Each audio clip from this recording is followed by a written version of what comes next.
কি চিনতে পারছেন না? এত ভালো করে ঘুরিয়ে ঘুরিয়ে দেখাচ্ছি, তারপরেও চিনতে পারছেন না? একটু চেষ্টা করে দেখেন, ঠিকই চিনতে পারবেন। না দেখাবো আমি, আচ্ছা দেখে নেন কী এটা জিনিস। এটা হলো কি বলতে পারবেন? পারবেন অবশ্যই। এটা হলো বড় মাছের নাড়ি ভুড়ি।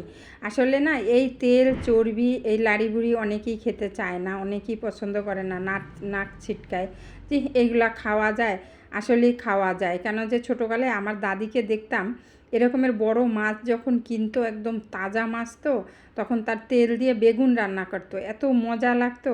তাই আজকে একদম তাজা মাছ কিনলাম, কেনার পরে তারপরে দেখে আমার দাদির কথা মনে পড়ে গেল। আমার দাদি রান্না করতো, খুব মজা লাগতো। এই এখানে একটা হলো 3 কেজি ওজন, একটা হলো 1.5 কেজি ওজনের মাছ। পরে দেখার পরে আমি আবার সাথে সাথে মাছগুলো আলাদা, এই মাছের তেলগুলো আলাদা করে নিলাম। নেওয়ার পরে এই তো পরিষ্কার করে নিলাম। নেওয়ার পরে একটু গরম পানি দিয়ে দিলাম। হ্যাঁ, তার আগে একটু লেবু দিয়েছিলাম, ওইটা আসলে দেখানো হয় না। এই তো পরিষ্কার টরিষ্কার করে এখন নিয়ে চলে আসলাম।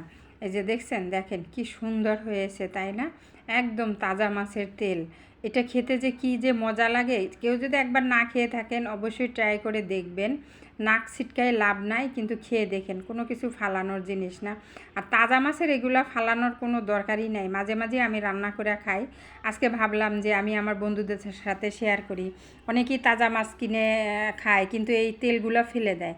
আমার মতো একবার খেয়ে দেখবেন, বারবার খেতে ইচ্ছা করবে, তখন মন চাইবে না যে এই মাছের তেল ফেলে দিই। এই তো ভালো করে হলুদ আর হলো লবণ একটু মরিচের গুঁড়া দিয়ে মাখিয়ে রেখে দিলাম 10 মিনিট। দেওয়ার পরে তেল গরম হয়ে গেছে, তেলের ভিতর দিয়ে দিলাম। আর আমি কিন্তু অল্প একটু তেল দিয়েছি, কেন যে এখানে যেহেতু মাছের তেল, এটা থেকে তো অনেক তেল বের হবে, সেজন্য অল্প একটু তেল দিছি। কড়াইয়ের ভিতরে দিয়ে গরম করে তো মাছের তেলটা দিয়ে দিলাম।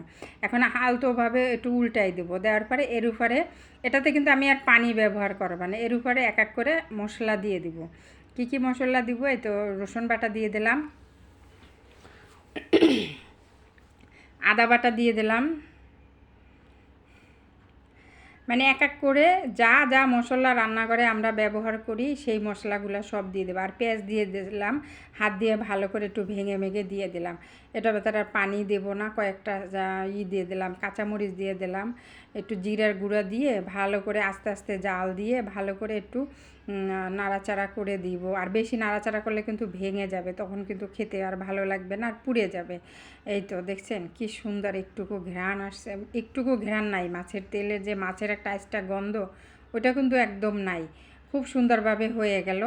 আস্তে আস্তে জাল দিয়ে কিন্তু এটা একদম কালা কালা করে ফেলছি। এখন কিন্তু এই যে উপরে ফেনা ফেনা হয়ে গেছে, ঠান্ডা হওয়ার পরে রঙটা খুব সুন্দর হবে। মাশাল্লাহ, দেখছেন কি সুন্দর লোভনীয় হয়েছে। একবার খেয়ে দেখবেন, বারবার খেতে ইচ্ছা করবে। ভিডিওটা যদি ভালো লাগে লাইক কমেন্ট শেয়ার করে দিবেন।